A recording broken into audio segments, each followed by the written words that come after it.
And so it's typical behavior of a charismatic leader. All right, so I interrupted your narrative then. Well, so back to the narrative on piecing this all together. Okay, well, what I'm saying is if you're a young Marxist ideologue who's sincerely committed to this, becoming a community organizer is an okay strategy.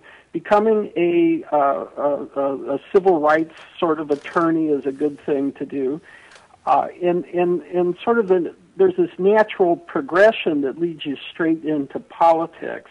But I also believe Obama was one of those guys that wanted to become president, when he was in kindergarten. Right. So he's always been a young man in a hurry.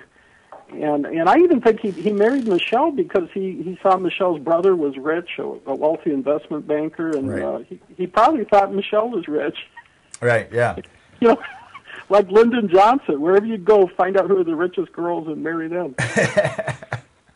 So I think now, and then the final piece is when he's a University of Chicago adjunct professor, he's there. He's basically promoting the socialist revolution right there, talking about how our Constitution guarantees negative liberties, but not the positive liberties that you would see in a society that redistributed the wealth so it was more equal. Right. So he was using his position at the University of Chicago to argue a socialist perspective.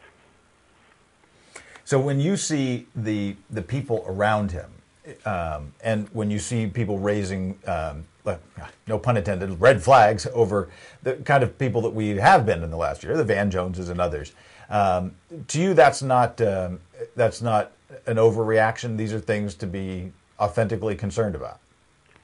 Yes, and Van Jones was kind of the tip of the iceberg. I think if people look at Obama's life, they'll see that Reverend Wright, besides being a religious person, is very firmly a Marxist, a committed Marxist. You see that in Bill Ayers. There's a strong Marxist argument, and Obama got his start in politics with a woman who really was, from what I can tell, a communist. This Alice Palmer, yeah. Palmer was the one that got him into that state Senate seat. I think the way I look at it is... And it was, just for everybody who wasn't remembering, it was in Bill Ayers' house where Obama launched his political career with the help of Alice Palmer. Right. Yeah. So that's the Barack Obama I know. Yeah. The young Marxist-Leninist Barack Obama.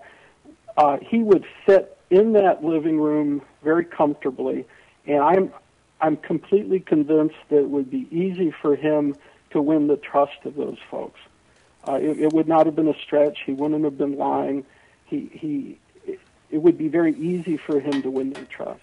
And without being too much of a psychoanalyst of the early days, what significance do you place on the influence of his mother, on the influence of Frank Marshall Davis, on some of those people that before he even got to college were sort of shaping his thinking? Well, I think the key thing that came back to me in my recollection, because you have to remember that was a bad evening for me. I felt like I was coming back from Occidental College. I was coming back from Cornell University with all my knowledge, and I was going back, to the girlfriend and right. to Barack Obama, and I was basically telling them the truth, that the Marxist theory they were learning from their professors at Occidental College just wasn't a good fit with reality. Yeah. And so I thought they were going to pat me on the back and applaud me and just go with me on my intellectual evolution. Right. I thought they would be pleased. And so they actually kind of hurt my feelings because they ganged up on me, and it was sort of like, no, that's not true. I mean, there's a revolution coming, and right. we know this for a fact, and we believe in Franz Fanon, and, I don't think Malcolm X came up that evening, but they were pretty much like maybe John had gone to Cornell and sold out to the man. Yeah. And I remember being kind of surprised, but in retrospect, I think that's what's significant about that evening is that Barack Obama was an intense Marxist proponent at that time, and that even when I confronted him with the evidence, he was still more than willing to fight hard that revolution was coming. And I think that was, in retrospect, I didn't know what it was at the time. I thought he was just, clinging to his Occidental college level Marxism, right. In opposition to my superior Cornell University Marxism. So now you saw him then 7 months later. What was that encounter like, and did you have any contact with him after that? Yeah, he had, let's see, Caroline and Hassan Shandu were both graduating, and so I was down there for the graduation, and they had a big party at the house that Barack Obama shared with Shandu, and I remember, being impressed. I mean, it was a very impressive house, and there were a lot of people. And what's interesting to me in retrospect is I don't remember more than a handful of African American kids at that house. And it struck me that was another myth of the Obama presidency is the young Obama I knew didn't have particularly deep roots in the African American community. Right. His friends were the foreign students, the structural feminists, the Marxists, and that's pretty much the group of people I saw at that pre-graduation party.